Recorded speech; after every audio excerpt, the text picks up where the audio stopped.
The Summer Olympics are here, and thousands of athletes are in Tokyo for the 32nd Olympiad. This year marks the 45th anniversary of Boxing Hall of Famer Sugar Ray Leonard's gold medal performance at the Montreal Games in 1976. Leonard sat down with NBCLA to reminisce about those games, the current state of boxing, and a whole lot more.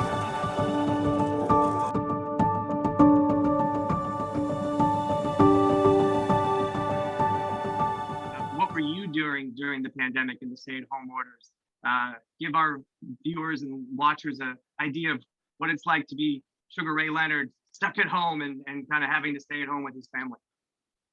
Being at home, because I do quite a bit of traveling myself, but being locked down at home, being quarantined, not seeing my friends, hugging my friends, giving them a high five, and I mean all the things we take for granted were not possible anymore.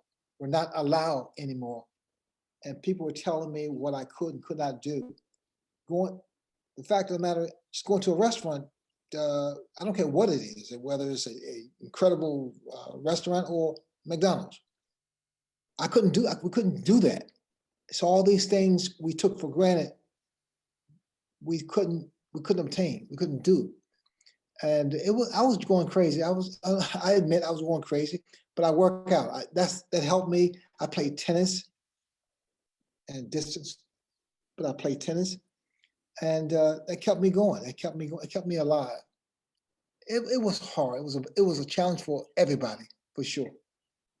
Yeah, absolutely. I have a question about that, working out, staying in shape, playing tennis. But first, I mentioned Ali earlier, and this just popped into my head. One of the things that came out of the pandemic and the stay-at-home orders was the murder of George Floyd and the Black Lives Matter protests across the world.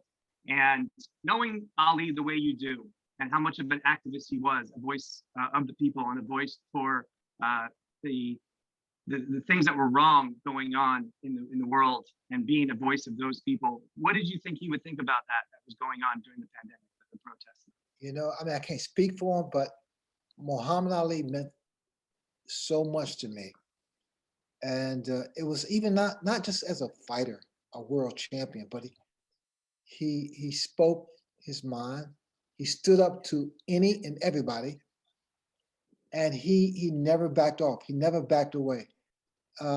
When he was had to be locked, they locked him up because of the war, the draft. The war, yeah, the draft. Very few people. In fact, I couldn't imagine myself not losing my championship belt. I mean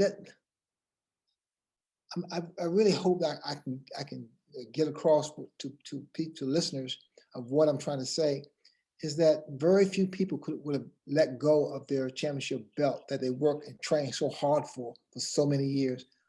Ali did that because Ali believed, and he believed in the right. He believed in righteousness, the racial equality.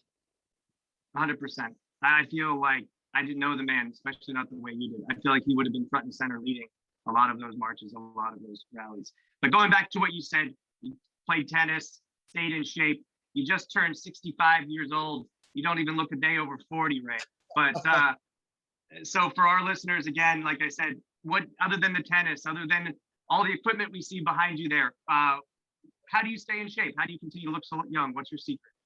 Well, first of all, you have to accept the fact, and you have to tell yourself that I'm saying I tell anybody, tell the world, but tell yourself, okay, I'm gonna start working out tomorrow. And you have to do that. You have to be consistent.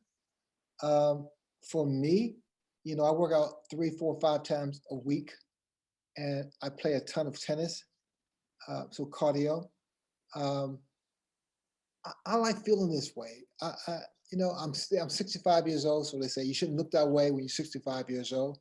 I don't know what that means, but I do work out. And I like being productive too, because when I work out in the morning, I feel productive right off the bat. When I leave my house, I feel productive because I know I'm healthy. My mind, I stimulate my brain cells and what have you, and I enjoy working out. it gets hard, but I'm not saying it doesn't get hard. It gets hard because we have these other duties to do without, whether it's our kids or, a job or whatever. But give yourself, whether it's a half an hour or an hour, give yourself some time, and you will see that down the road as we get older. That's a good lesson. Some people think it takes so much, but even just a half an hour is good enough. And you mentioned how great shape you are, and we mentioned the exhibitions, right? We saw Mike Tyson step into the ring in an exhibition against Roy Jones Jr. They're talking about maybe another Holyfield fight with him at their ages. Would you ever do that? Would you ever do an exhibition with the great shape you're in? And if so, like, who would you want to get in the ring with? Michael Duarte. I'll go on exhibition. I'll get knocked out, I bet. No, I wouldn't knock you out. No, I'll hit you in the belly, but We that got good it. guy called my We got it. Instead of a YouTuber, it'll be a sports reporter. I like it. That'd be fun. I was thinking maybe it'd be fun to see. I know you did that thing with Roberto Duran where you went and saw him and you guys stood in the ring face to face and you kind of talked it out. That would be interesting too, but I don't know if you would ever want to do that. He's like in a different place now. Tommy calls me up, and Tommy Hearns and we've been friends for years. I'm friends with Roberto Duran too, by the way, and even Hagler. When we saw each other, there was like hugs and everything. But I don't know. Tommy wants to beat me up again